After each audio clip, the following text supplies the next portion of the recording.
Have you been told, or sometimes even get the feeling yourself, that you and your wife are strangers living in the same house?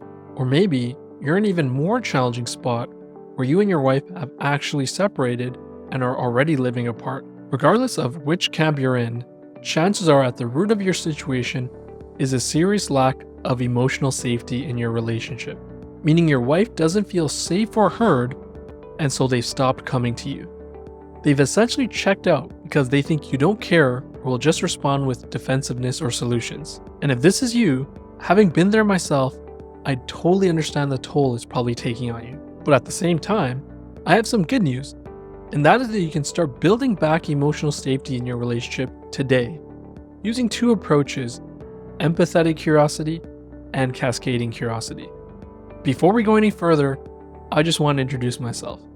My name is Mark, and I'm a 36-year-old husband and father who's been with my wife for over 8 years now. And as someone with a CPA and MBA, I'm someone who's naturally very logic-focused and emotionally distant myself, but learned the hard way when my relationship almost fell apart what it takes to truly be connected to my partner and allow for our relationship to thrive. And after years of studying relationship dynamics and even completing a master's in counseling psychology, I started the Genuinely Reconnected Relationship Rebuild program, which we specifically developed to help logic-focused and emotionally distant men genuinely rebuild connection in their marriage.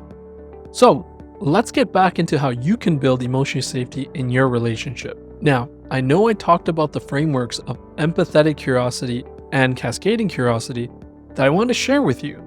But before I do, let me start with something first, and that's the idea of convincing you on the importance of curiosity in your relationship as a whole. You see, the Genuinely Reconnector approach isn't only about sharing frameworks to save your marriage. Because if frameworks was all you needed, you would have been able to fix your relationship a long time ago. What it actually takes to truly rebuild connection in marriage long term is deeper rooted change at your core. And in order for deep rooted change to happen, you need to have a deep enough why that motivates you even in the most challenging times of your reconciliation journey. So, because of that, let me make the case for why curiosity is so important and why it needs to become a core part of the 2.0 version of you in your relationship and not just something you practice here and there. The biggest reason curiosity is so important in your relationship is because you approaching your partner with genuine curiosity is the only way they're going to feel seen and heard. Curiosity truly deepens connection and provides someone who's more logic prone and likely to respond to anything their partner says with solutions, defensiveness, or dismissiveness to build more default pattern of trying to understand their partner and build more safety and connection instead.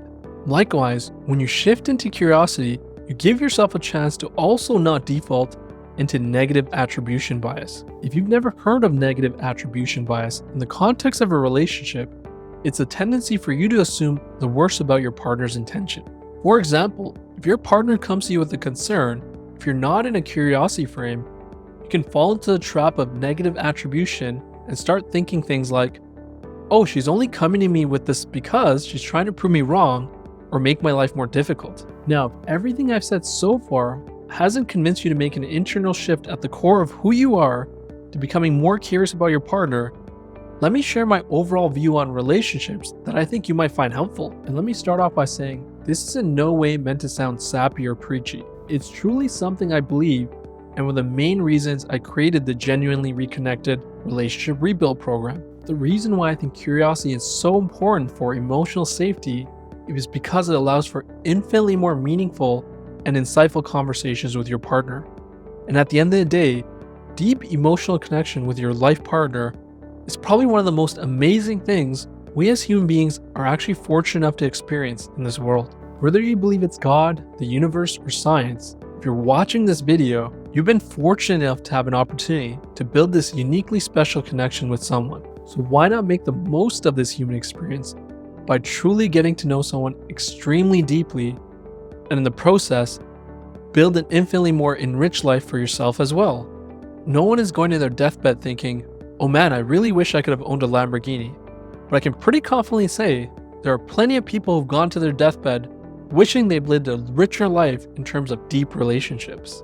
And speaking more on this idea of being deeply curious about wanting to better understand our life partner, isn't it pretty wild to think about how much all of us can be guilty of spending hours listening to podcasts, watching a docuseries, or consuming other forms of media to get to more deeply know a thought leader, athlete, or politician, but we might not be willing to commit the same time to regularly deeply connect and know our life partner? And just because you may have done this at some point in the past, doesn't mean you shouldn't still be doing it today. Just like you're evolving and changing constantly, so is your wife. And so it only makes sense to make learning to connect with her and learning more about her a lifelong pursuit, as opposed to something you see as a said and done activity. Just like you'd want your partner to always be in love with the forever evolving version of you over your life, you should always be aiming to do the same. I always also like to tie neuroscience and evolutionary biology where I can to my points to further make the case for deep-rooted changes. And so let me do the same with regards to approaching your partner with curiosity to build more emotional safety in your relationship. At the core of it all, we as humans are social creatures who are wired to create strong bonds, evolutionary survival perspective. Think about it. Do you think the caveman wandering out into the savannah on their own would have had much luck of survival compared to the one traveling with a tribe? And so, when people do feel that others are deeply genuinely curious about them, it translates into them building stronger bonds and attachment, which in turn causes the release of oxytocin in a person's body, also referred to as a love hormone or bonding hormone, which further propels even more connection and emotional safety. And this in turn leads to a flywheel effect where you and your partner will feel even more motivated to continue seeking each other for even more love and connection. If you're in sales or any other type of role in your career that involves dealing with people regularly, you probably understand this from a work perspective as well. People want to work with other people who show genuine curiosity and consideration for their needs and perspectives. It's the fundamental principle of Dale Carnegie's classic book, How to Win Friends and Influence People. Alright, so I hope at this point I've made enough of a case to you all for a strong enough why as to the importance of curiosity needing to be a core part of your identity for you to achieve emotional safety in your relationship. So at this point, let me get into how you can actually practice this in your day-to-day with empathetic curiosity and cascading curiosity. I'll start with empathetic curiosity, which is the framework you want to be aiming to apply in any instances where your wife comes to you with regards to frustrations about you or your relationship in general.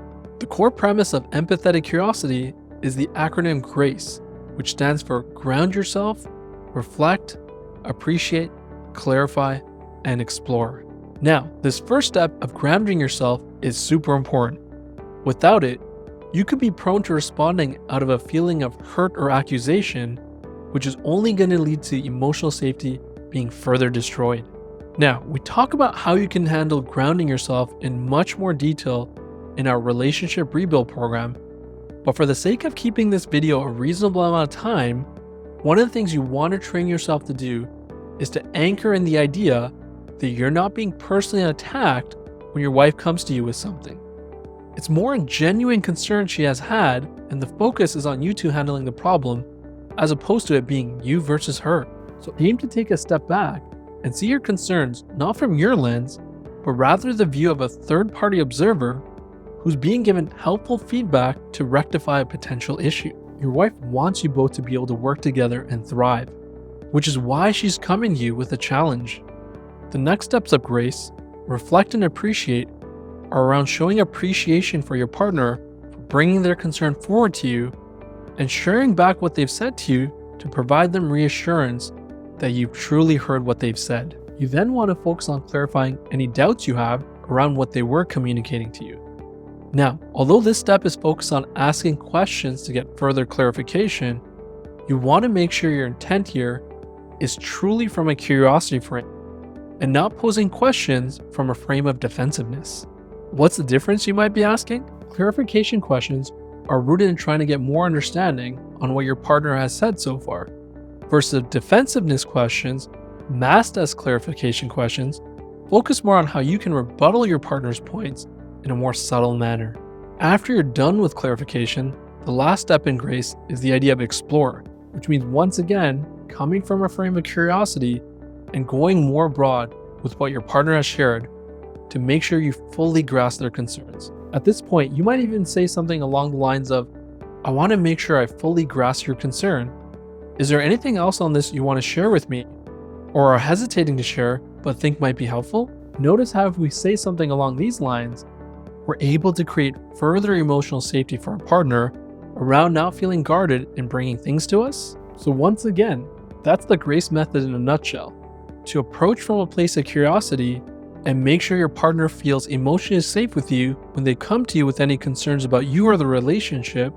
Start with grounding yourself as opposed to resorting to a gut reaction that might not be overly helpful. Then respond with reflection and appreciation for what they've brought forward. Then move on to further clarification on what they brought forward, and then lastly go more broad with explore as a step to provide even more emotional safety. Once again, the grace method is for when your partner brings up a relationship concern. In other situations where your partner is just bringing something forward to you as a way to share or vent, you want to approach these situations with the idea of cascading curiosity instead. In these situations, you're better off using what we refer to as the EW approach. E standing for empathizing with whatever your partner is bringing forward to you. Now, as a more logic-focused person, you might be more prone to going right into solution mode in these types of situations. And what I'm going to say to you on that front is to always take the default frame of empathy and make solutioning your approach only when asked. So this means truly putting yourself in your partner's shoes and understanding why they might feel a certain way about the situation they're sharing with you. Once again, this is about how they might feel about the situation they brought forward to you, not how you would interpret the situation. After you've shown empathy, you want to apply the rest of cascading curiosity, which is around asking questions using the 5 W's of who, what, when, where, why, and then of course also how questions when needed. Keep in mind, our frame here needs to be on curiosity, not solutioning or dismissing. And once again, you can't just use this as a strategy. You need to truly shift in your core to being more curious about what your partner has to share. Just a quick recap here. Empathetic curiosity using the grace method is for your own relationship concerns, whereas you want to apply cascading curiosity using the EW method when your partner comes to you about things unrelated to your relationship as a space to share, vent, or connect. Now, I also want you to keep in mind that everything I've said around empathetic curiosity using the grace method and cascading curiosity using the EW approach won't work if you don't consider this last point I'm going to share with you, and that's around the idea of time budgeting. As a more logic-focused and emotionally distant person, you might also be more sensitive to being budget conscious with your time and the idea of wanting to move from one task or conversation to the next as soon as you can. And this approach might work for you in other aspects of your life, such as with work or a fitness routine.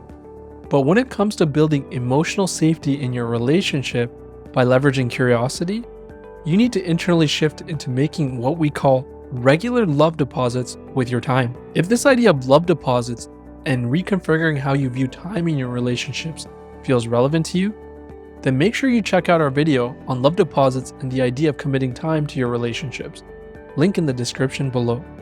And if everything I've said in this video has resonated with you, and you're someone who's serious about rebuilding your relationship with your wife, I want to invite you to check out the link in the description to join our relationship rebuild program. As a first step, you can book a free consultation with someone on our team. And if you haven't already, don't forget to hit that like and subscribe button so you can continue to receive more content from our end on how to genuinely restore connection in your marriage.